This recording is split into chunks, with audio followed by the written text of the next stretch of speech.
Mr. Rajendran Nair, Mr. Sameer Shah, and my dear friends. I know all of you are tired of hearing sermons, so I won't take much of your time. I would like to impress upon you the need for arbitration in Indian conditions. The new section 89 was reintroduced in 2001 and it came into force in 2002. While putting Section 89 into practice, an agency was entrusted with the task of surveying the litigation scene in 4 southern states of Kerala, Karnataka, Andhra Pradesh, and Tamil Nadu. The survey found that out of the total civil litigation in the 4 states, only 8% comes to the court. Litigation means dispute, not litigation. Disputes arising in the society, only 8% comes to the court. That means the 92% disputes are out there in the open, most of which are dealt with police, politicians, and gundas. If people have the confidence in an alternative system of justice delivery, they will grab it. There arises the importance of the ADRs in our country.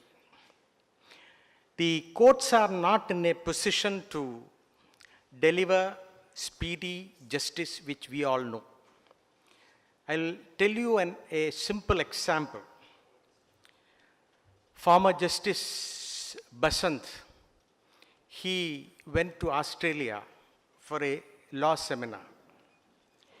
There, he interacted with some of the Australian judges. Then some of them asked Justice Basant, "How often do you sit in court?"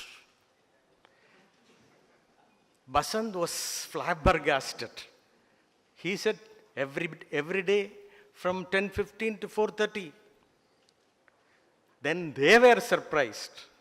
They say, "We sit in court only about once in a week."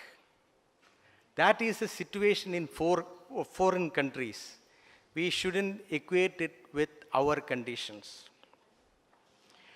Our ratio of pupil and judges is 13 for 10 lakhs. In other countries, even in developing countries, it's much more than that.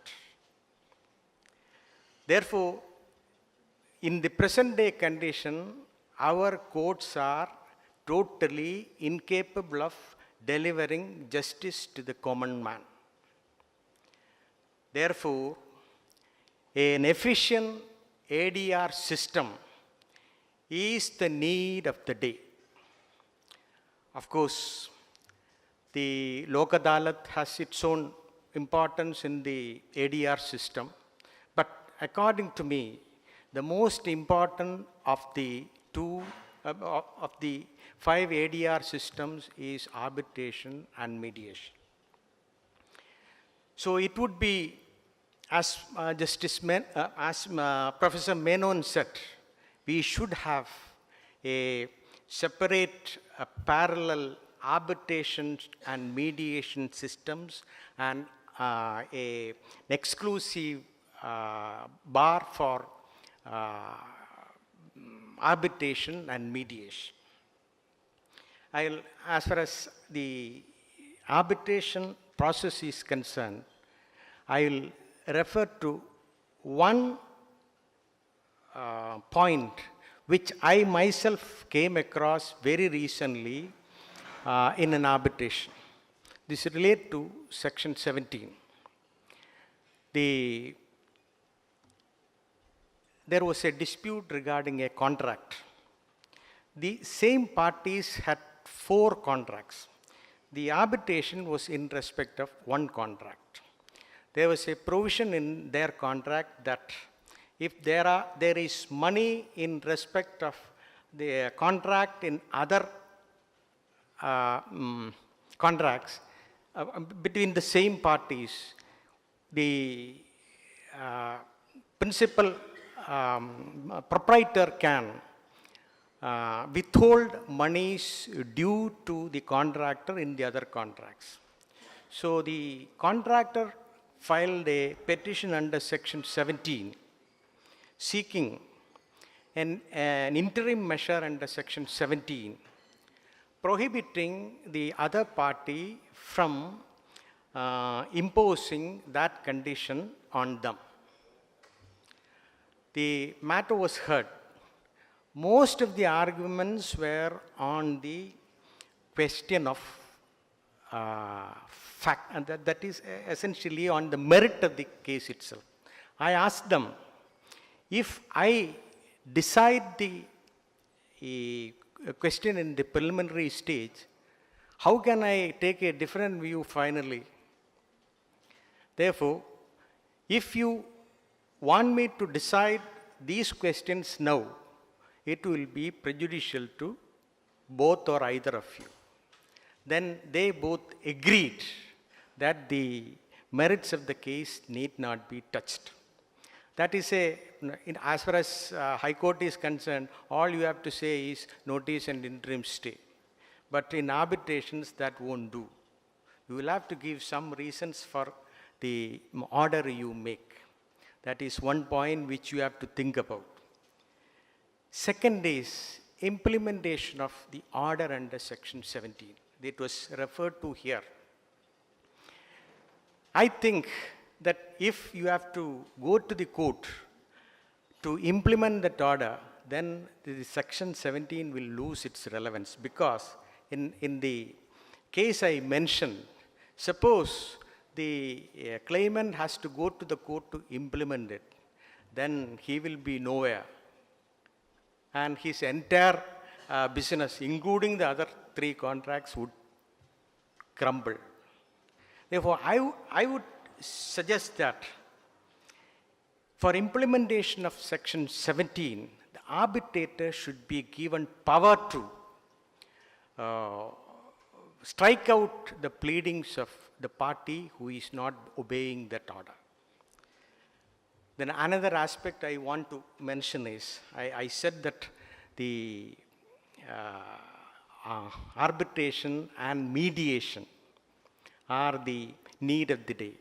I think that the arbitration and mediation should be tried in all disputes. First mediation, then arbitration. That is being done in all 4 countries. That they refer it to as MEDARB. That also is a need of the hour. Another aspect, most of you has come to this arbitration scenario in the hope of making good money. I think, in fact, 3 days back, myself and Professor Menon together attended a training program, 40-hour training program for mediation. There, the emphasis was on commercial mediation. I said that according to me, the mindset of a mediator should be that of service. Then all the others disagreed, saying that you can say that because you have a fairly good pension behind you. And I have heard that this your institution is going to have a separate pro bono section as well. I am very glad to hear that because the 92% I mentioned about is mostly of the downtrodden. They must have some help to get justice, if you can also provide that, that would be a great help to them. I do not want to take much of your time. Thank you.